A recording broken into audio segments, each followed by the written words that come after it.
عالم کے لیے بس مانگنا ہے کہ وہ ہم سے مانگے، وہ خود کاروبار کرے، وہ خود خوشحال ہو، یہ برداشت ہی نہیں۔ اس عمر میں کاروبار کرنے کا کیوں سوچا اور ان کے برانڈ کو تنقید کا نشانہ بنانے والوں پر مولانا کی کیا رائے ہے؟ آج پہلی مرتبہ مولانا طارق جمیل صاحب یہ سب کچھ خود بتائیں گے۔ اردو پوائنٹ کی ویڈیوز دیکھنے کے لیے ہمارا چینل سبسکرائب کیجیے اور بیل کے آئیکن پر کلک کیجیے تاکہ آپ ہماری تمام آنے والی ویڈیوز سے باخبر رہ سکیں۔ السلام علیکم، آپ دیکھ رہے ہیں اردو پوائنٹ، میرا نام دانش حسین۔ آج میرے ساتھ موجود ہیں معروف عالم دین مولانا طارق جمیل صاحب۔ ان سے بات کرتے ہیں ان کی ذاتی زندگی کے بارے میں اور خاص طور پر MTJ جو انہوں نے برانڈ لانچ کیا، اس کے پیچھے اصل وجہ کیا تھی، کیونکہ سوشل میڈیا پر تو طرح طرح کی باتیں ہوئی ہیں، لیکن ہم ڈائریکٹلی ان سے جانیں گے کہ وجوہات کیا تھی، اور جو لوگ نیگیٹو کیمپین چلا رہے تھے MTJ برانڈ کو لے کر، تو اس پر مولانا صاحب کیا موقف رکھتے ہیں، آئیے ہم انہی سے جانتے ہیں۔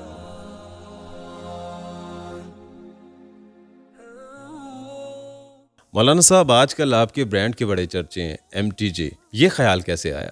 یہ پچھلے سال جب کووڈ کی وجہ سے لوگ مالی طور پر انتہائی تنگی کا شکار ہو گئے، تو ہم لوگوں سے زکوٰۃ لیتے ہیں، اور کوئی 10 مدرسے ہیں جو اللہ کے فضل سے میرے ذریعے سے چل رہے ہیں۔ تو میرا جیسے عام مدارس میں پوری ایک تحریک چلتی ہے اور پوری ایک مومنٹ ہوتی ہے چندہ مانگنے کی، میرا ایسا کوئی نہیں ہے۔ چند دوستوں کو فون کر دیتا ہوں تو آ جاتا ہے، لیکن ان کا حال بھی پتلا ہو گیا۔ تو میں بہت عرصے سے اللہ سے دعا کرتا تھا کہ اللہ مدرسے کا اپنا سورس بنا دے اور بغیر زکوٰۃ کے ہو۔ زکوٰۃ مال کی میل ہے، اور اتنے عالی شان بچوں کو مال کی میل کھلانا ٹھیک نہیں ہے۔ ہماری دنیا کے علوم جن کی کوئی آؤٹ پٹ نہیں، جتنے ہماری یونیورسٹیز میں پڑھنے والے بچے ہیں وہ زیرو ہیں، کوئی ان کی استعداد نہیں ہے، کوئی ہزاروں میں ایک آدھ بن جاتا ہے، لیکن وہ اپنی فیسیں بھرتے ہیں اور اپنے پیسوں سے پڑھتے ہیں۔ غریب ہیں تو وہ مانگ کر بھی اپنے بچوں کو پڑھاتے ہیں۔ ہم اپنے مدرسے کے بچوں کو بھیک مانگتے ہیں، زکوٰۃ دو، تو میرا سینہ تنگ تو پڑتا تھا اس سے، لیکن میرے سامنے بھی کوئی راستہ نہیں تھا۔ تو پچھلے سال میں نے اپنے ساتھیوں سے کہا کہ میں زکوٰۃ نہیں مانگوں گا، مدرسے بند کرنے پڑے بند کر، کوئی ہمارے ذمے تو نہیں ہے 1000 کو پڑھانا، یہ 10 مدرسوں میں کوئی 1000 سے اوپر بچے پڑھ رہے ہیں۔ تو میں نے کہا ضروری تو نہیں 1000 کو پڑھانا ہے، جتنا ہمارے پاس فنڈ ہوگا جو خود ہمیں پہنچا دیں گے اتنا ہم بچوں کو پڑھائیں گے، باقیوں کو معذرت کر دیں۔ تو یہیں لان میں بیٹھے تھے بچے، تو انہوں نے سوچا کہ مدرسے کا اپنا سورس ہونا چاہیے، تو کوئی برانڈ بنائیں۔ پھر برانڈ انہوں نے سوچا تو کپڑے اور اپنے پرفیومز کا، تو انہوں نے مجھ سے کہا کہ ہم نے یہ سوچا ہے۔ میں نے کہا اگر ہو سکتا تو کرو۔ تو پھر میں نے انہیں حدیث سنائی کہ جنت میں تو اللہ نے کلو وشربو ہے، جاؤ مزے کرو کھاؤ پیو، لیکن اگر جنت والے کاروبار کی اجازت مانگتے اللہ تعالیٰ سے کہ ہم نے کاروبار کرنا ہے، تو اللہ ان کو کپڑے اور خوشبو کی اجازت دیتا کہ کپڑے اور خوشبو کا کاروبار کرو، اللہ کے نبی نے فرمایا۔ تو اس خیال سے یہ برانڈ بنا کہ اس کی آمدنی کا ایک حصہ ہم مدرسوں میں لگائیں گے، ایک اس کی پوری سیل پر مقرر کیا ہے، منافع پر نہیں، سیل پر، وہ مدارس کے لیے۔ پھر کچھ پرسنٹیج جو میرے حصے میں آئے گی اس کو ہم نے مدارس کے لیے خرچ کرنا ہے۔ یہ وجہ ہے برانڈ کی، ورنہ مجھے کاروبار کے اللہ کا شکر ہے کوئی ضرورت کوئی نہیں تھی، اور 60 سال کے بعد میں کاروبار کر کے کیا کروں گا، تو یہ مدارس کی وجہ سے کیا۔ اس کا مطلب ہے وہ تمام لوگ افواہیں ہیں، خاص طور پہ سوشل میڈیا پر کافی بحث چڑھی کہ شاید یہ کاروبار کر رہے ہیں، اس کا مطلب آپ کی ذات سے اس کا کوئی تعلق نہیں ہے، مدارس کو اور ان کے بچوں کے لیے آپ نے یہ سوچا؟ مدارس کے لیے، مدارس کے بچوں کے لیے، اور باقی علماء کو ایک پیغام دینے کے لیے کہ اس طرح بھی ماڈل بن سکتا ہے۔ میں یہ اب کہہ رہا ہوں عوام سے کہ علماء کو زکوٰۃ کی بجائے اصل مال دیں، اور علماء سے کہہ رہا ہوں زکوٰۃ مانگنے کی بجائے ہدیہ مانگیں، کہ ہم اپنے بچوں کو مال کی میل کیوں کھلاتے ہیں۔ تو مولانا صاحب کیا سمجھتے ہیں یہ جو ایک بحث چڑھی اور اس میں کافی لوگوں نے تنقید کا بھی نشانہ بنایا، شاید وہ ایک جو خاص طبقہ جو کاروبار کر رہا ہے اس قسم کا، وہ انسیکیور ہو گیا، یا کیا ایسے معاملات تھے جو وہاں پر ایسی طرح طرح کی سازشی عناصر یا ایسی چیزیں جو آپ فروخت بھی نہیں کر رہے وہ بھی لگائی گئیں کہ ایم ٹی جی میں یہ چیز فروخت ہو رہی ہے؟ نہیں، انسیکیور کی بات کہ ہمارا تو چھوٹا سا ابھی ہم نے بسم اللہ کی ہے، تو اس میں کسی کو کیا خطرہ ہے. یہ ہمارے عوام کا تنقیدی مزاج ہے، اور کوئی عالم کاروبار کرے یہ ان کو ہضم ہی نہیں ہوتا. عالم کے لیے بس مانگنا ہے کہ وہ ہم سے مانگے اور ہم اسے دیں. وہ خود کاروبار کرے، وہ خود خوشحال ہو، یہ برداشت ہی نہیں. تو اللہ کا شکر ہے، اللہ نے مجھے پہلے ہی ایک اچھے خوشحال گھرانے میں پیدا کیا. تو کاروبار کی وجہ ہی میری آخرت ہے، کوئی مال کمانا نہیں ہے. مال کمانا ہے، خرچ کریں گے اللہ کے نام پر. مطلب اس کو آپ نے ایک فلاحی ریاست کا جو کنسیپٹ ہمارے ہاں ہے تو اسی طرح سے آپ نے کاروبار کی شکل میں ان کی فلاح و بہبود کے لیے. ابھی ہم نے یہاں تلمبہ میں فاؤنڈیشن بنائی ہے، جس میں ماشاءاللہ ہر مہینے کوئی 500 کے قریب غریب ترین مریضوں کو ہم اعلیٰ ترین لائے ہیں. ہم وہ ایمبولینس سے جس میں اے سی ہے، جس میں آکسیجن فٹ ہے، جس میں پانی ہے، بی پی آپریٹرس ہے، اور بہترین قسم کا اسٹریچر ہے.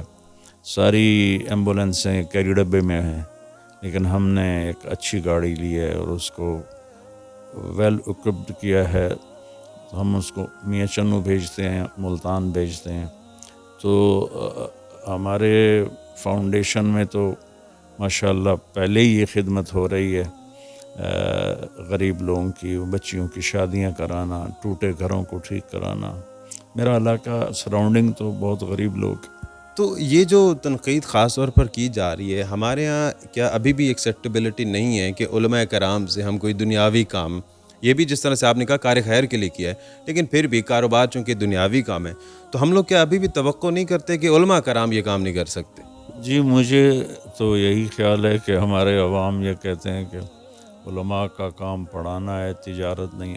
اور یہ ایسے اللہ کے بندے نادان ہیں کہ جس کے ہم پیروکار ہیں امام ابو حنیفہ، وہ کوفے کے سب سے بڑے کپڑے کے تاجر تھے. امام مالک کے استبل میں 100 گھوڑے بندھے ہوئے تھے. گھوڑا تو ایک ہی کافی ہے، 100 گھوڑے بندھے ہوئے تھے. مولانا صاحب، ہم نے یہ دیکھا ہے کہ جب بھی کوئی علم و دانش اور خاص طور پہ معاش کے لحاظ سے بڑا پرفیکٹ ہوتا ہے، علم سے ہٹ جاتا ہے. آپ نے ماشاءاللہ پوری دنیا میں ایک اہم رتبہ پایا، اور اس کے باوجود اپنے آبائی گھر میں آج بھی آپ رہتے ہیں، عید بھی یہیں مناتے ہیں، نماز بھی پڑھتے ہیں. آپ کیوں نہیں موو ہوئے؟ نہیں، مجھے موو ہونے کی ضرورت نہیں پیش آئی.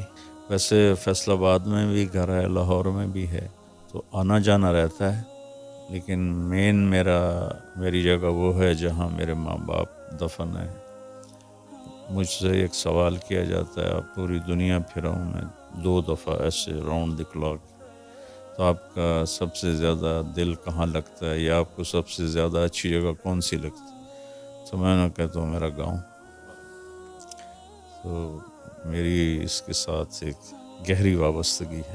اچھا مولانا صاحب، اب ایک اور جو دوسری چیز ہم نے دیکھی ہے خاص طور پہ ہمارے معاشرے میں، انفارچونیٹلی ایسا ہے کہ جو دنیاوی تعلیم تو ہر کوئی حاصل کرتا ہے، جو برین جس کا بچے کا تیز ہوتا ہے وہ دنیاوی تعلیم کی طرف جاتا ہے.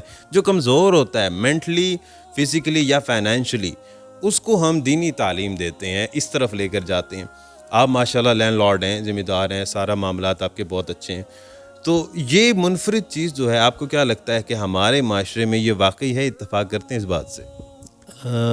میرے خیال میں اس سے اتفاق نہیں کرتا.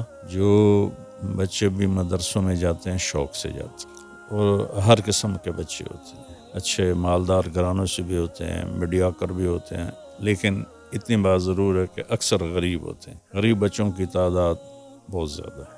ہمارے یہاں علماء کرام بہت انٹلیکچوئل ہیں، لیکن جو عمومی طور پر جو گرومنگ ہے بچوں کی، جو ذہین ہوتے ہیں ان کو کہتے نہیں ہم نے اسے ڈاکٹر بنانا ہے یا انجینئر بنانا ہے. یہ تاثر تھوڑا سا ہے ماں باپ میں؟ تاثر ہے، لیکن اس طرح ایسی فیملیز اپنے کسی بچے کو عالم بھی نہیں بناتے. یہ بچے جتنے بھی، میں کہتا ہوں کہ پاکستان کے اور انڈیا بنگلہ دیش کے مدارس کے بچے بہت عظیم بچے ہیں.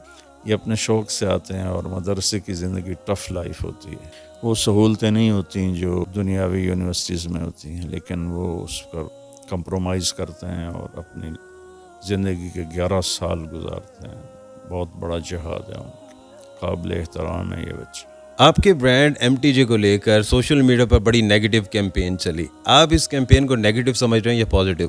یہ ہماری پبلسٹی ہے کہ منفی تذکروں سے بھی چیز پھیلتی ہے، ہم تو اس کو ان کے شکر گزار ہیں جنہوں نے ہم پہ تنقید کی، اگرچہ وہ سب جھوٹ تھا، ان کو تو اس کا گناہ ملا ہوگا، لیکن ہم ان کے شکر گزار ہیں۔